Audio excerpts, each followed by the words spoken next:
আমি NGO based brand হয় R NGOটোৰ নাম হ'ল আদ্যা ফাউণ্ডেশ্যন। থ্ৰু আদ্যা ফাউণ্ডেশ্যন আমি দুটা এখন গাঁও আমি এডপ্ট কৰিছোঁ। তাৰে আমি নিউ পাৰ্ট আপস্কিলিং কেনেকৈ ৰিউজেবল পেডছ বনাব লাগে, কেনেকৈ বিউটিচিয়ান হ'ব পৰা যায়, স্কিল ডেভেলপমেণ্ট, কেতিয়াবা চিলাই শিকি তেওঁলোকে নিজৰ কেনেকৈ উপাৰ্জনখিনি কৰিব পাৰে, বা যিসকলে ফাৰ্মিং কৰিব বিচাৰে তেওঁলোকে কেনেকৈ অৰ্গেনিক ৱেত ফাৰ্মিং কৰা যায় তাতো আমি সহায় আগবঢ়াই যাওঁ। আৰু বিভিন্ন সংস্থাৰ লগত জড়িত হৈ আমি বিভিন্ন যদি কিবা চ'লাৰ লাইট লগাই দিয়ে বা কোনোবা যদি আমি কিবা স্কিল পাওঁ গাঁওবিলাকত আমি লৈ যাওঁ। তাৰে যিটো উইভিং ছেক্টৰ, উইভিঙত যিটো আমাৰ অসমীয়া যিটো আমাৰ সাজপাৰ, মেখেলা চাদৰ, শাৰী আৰু স্কাৰ্ফ যিবিলাক, তাৰ এটা প্ৰশিক্ষণ দিয়া হয় আৰু মাষ্টাৰ ট্ৰেইনাৰ হিচাপতো আমি বিভিন্ন গাঁৱলৈ লৈ যাওঁ। তাৰ কাৰণে যিসকল মহিলাই আমাক প্ৰত্যেক বছৰৰ পৰা বছৰটো আমাক হেল্প কৰি থাকে, তেওঁলোকৰ উইভাৰ্ছসকলৰ আপলিফমেণ্টৰ কাৰণে আমি তেওঁলোকক এটা সুযোগ দিওঁ, এটা ৰেম্প ৱাক আমি তেওঁলোকৰ কাৰণে কৰোঁ। আৰু তাৰ মাধ্যমত আমাক সেই শিপিনীসকলৰ বনোৱা কাপোৰবিলাক বস্ত্ৰসমূহ আমি এইটো শ্ব'কেছ কৰা এটা সময় মানে সুযোগ পাওঁ আৰু তেওঁলোকেও আমাক সুযোগ দিয়ে। আৰু এইবেলিও আমি যিটো ফেশ্বন শ্ব' কৰি আছোঁ তাতেও আমি এইবাৰ ইভেন আমাৰ এইটো ফেশ্বন শ্ব'ত আমি কেতিয়াও কোনো প্ৰফেশ্যনেল মডেলছ আমি হায়াৰ নকৰোঁ, ইটছ ভেৰি অৰ্গেনিক টাইপ। তাতে অনলি যিসকলে আমাৰ কাপোৰটো চিনি পায়, চুই পাইছে আৰু সেই কাপোৰৰ আমাৰ বয়ন শিল্পৰ লগত জড়িত হৈ আছে, আমাৰ গাঁওবিলাকত আহে বা আমাৰ বিভিন্ন অনুষ্ঠানৰ লগত তেওঁলোকে জড়িত হৈ আছে, তেওঁলোকেই একমাত্ৰ এইটো ফেশ্বন শ্ব'ত অংশগ্ৰহণ কৰে। এইটো প্ৰাইভেট টাইপ হয়, আমি বাহিৰত তেনেকৈ আমি মেলাও তেনেকৈ নকৰোঁ। একমাত্ৰ যিসকলৰ ভিতৰতে সমাজ সেৱামূলক তেনেকৈ আমাৰ মানে পেশ্যনটো আছে তেওঁলোককে আমি হেৰি কৰোঁ, ইয়াতে আহ্বান কৰোঁ। আৰু এইবাৰো আমাৰ যিটো অতিথি হিচাপে বিভিন্ন ক্ষেত্ৰৰ পৰা প্ৰশাসনিক বিভাগৰ পৰা আৰম্ভ কৰি ল, জুডিচিয়েলৰ পৰা আৰম্ভ কৰি একাডেমিচিয়ান, ডক্টৰ, তেনেকৈ চাইকলজিষ্ট, তেনেকুৱা বহুতো মানুহ এবাৰ আহিব গেষ্ট হিচাপত। আৰু ৰেম্পৰ ওপৰত ৱাক কৰা সকলো একাডেমিচিয়ান, ডক্টৰ্ছৰ পৰা আৰম্ভ কৰি এণ্টাৰপ্ৰনাৰ আৰু বিভিন্ন ধৰণে যিসকলে সমাজকৰ্মী, সমাজ কল্যাণমূলক কাম কৰে তেখেতেও আমাৰ ৰেম্প ৱাকত এবাৰ ৱাক কৰিব। তাৰ লগতে স্পেচিয়েল এট্ৰেকশ্যন আমাৰ 73 years old এগৰাকী লেডিও আমাৰ কাৰণে এবাৰ ৱাক কৰিব। লাষ্ট ইয়াৰো এগৰাকী 75 years old লেডি আমাৰ কাৰণে ৱাক কৰিছিলে আৰু লেডিও আৰু এগৰাকী আমাৰ কাৰণে কৰিব। তো আপোনালোক সকলোৱে আহিব আৰু তাৰ আমাৰ কোনো প্ৰব্লেম নাই স্কিনৰ কাৰণে, ঠাণ্ডাটো নাই।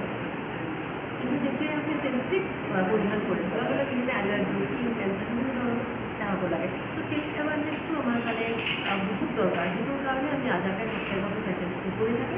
আৰু এইবাৰ আমাৰ হস্পিটেলিটি পাৰ্টনাৰ হ'ল ৰেডিচন ব্লু এণ্ড আমাৰ FM ৰেডিঅ' পাৰ্টনাৰ হ'ল ৰেড FM আৰু আমাৰ চেনেল পাৰ্টনাৰ, মিডিয়া পাৰ্টনাৰ প্ৰতিদিন টাইমছ। তেওঁলোকৰ সহযোগিতাত আমি শ্ব'টো কৰিবলৈ গৈ আছোঁ দেওবাৰ ৰেডিচন ব্লু। কেই তাৰিখৰ কথা ক'লে? 28 এপ্ৰিল দেওবাৰ। সময়টো 7টাৰ পৰা আমাৰ গেট খুলিব, 7 to 9। তাতে আমি ডিনাৰো ৰখা হৈছে, ডিনাৰ কৰিব মানুহবিলাক। আৰু খুব ক্ল'জ ড'ৰ হয়, যিসকলে আদ্যা ফাউণ্ডেশ্যনৰ লগত জড়িত আৰু আজাকাৰ লগত জড়িত তেওঁলোকে মেইনলি পায়। আৰু তাতে বিভিন্ন ক্ষেত্ৰৰ পৰা মানুহবিলাক পুলিচ, প্ৰশাসনিকৰ পৰা আৰম্ভ কৰি জুডিচিয়েলছ, একাডেমিচিয়ান, ডক্টৰ, এণ্টাৰপ্ৰনাৰ এণ্ড বাকী যিসকল আপোনাৰ সমাজকৰ্মীসকল, তাৰপিছত আকৌ চাইকলজিষ্ট, তেওঁলোকে সকলোৱে জড়িত আছে, তেওঁলোকে আমাৰ গেষ্ট। আৰু তেওঁলোকৰ মাজতেই আমাৰ আমাৰ 30গৰাকী মহিলা আমাৰ কাৰণে ৱাক কৰিব। Thank you so'. প্ৰত্যেকবাৰৰ নিচিনা এইবাৰো আমাৰ 28 এপ্ৰিল চানডে ৰেডিচন ব্লু আজাকাৰ যিটো আমাৰ যিটো ইউনিট আছে, আমি যিটো মেনুফেকচাৰিং উইভাৰ্ছসকলৰ কাৰণে কাম কৰি থাকোঁ, আমাৰ এটা ফেশ্বন শ্ব' আছে। আৰু যিসকল মহিলাই আমাৰ এই উদ্যোগটোৰ সহায় আগবঢ়াই আহিছে আৰু ইমান বছৰ ধৰি তেওঁলোকক আমি প্ৰত্যেক বছৰ এটা ৰেম্প ৱাকৰ এটা সুযোগ কৰি দিওঁ। কাৰণ সেই ৰেম্প ৱাকত আমি শিপিনীসকলৰ বনোৱা কাপোৰবিলাক, বস্তুবিলাক আমি প্ৰদৰ্শন কৰিবলৈ সক্ষম হওঁ। আৰু এট দ্য ছেইম টাইম আমাৰ তাতে এগৰাকী 73 years old লেডিও ৱাক কৰিব। আৰু লগতে প্ৰত্যেকবাৰ আজাকাৰ যিটো এটা আমাৰ অনুষ্ঠানটোৰ লগত যিটো আমাৰ ফাউণ্ডেশ্যনটো জড়িত, যিটোৰ মাধ্যমতে আমি বিভিন্ন সমাজ কল্যাণমূলক কামবিলাক কৰি থাকোঁ। আজাকাই অলৰেডি থ্ৰু আদ্যা আমি 2খন গাঁও এডপ্ট কৰিছোঁ অসমত। এই 2খন গাঁৱত আমি আপস্কিলিং বা যিটো skill development, education, organic farming আৰু অৰ্থাৎ কেনেকৈ কেতিয়াবা বিউটিচিয়ান কোৰ্চ শিকোৱা বা চিলাই শিকোৱা, তেওঁলোকে কেনেকৈ নিজৰ লাইভলিহুডটো আৰ্ণ কৰিব লাগে, সেইবিলাক আমি শিকাবলৈ প্ৰদৰ্শন কৰি থাকোঁ।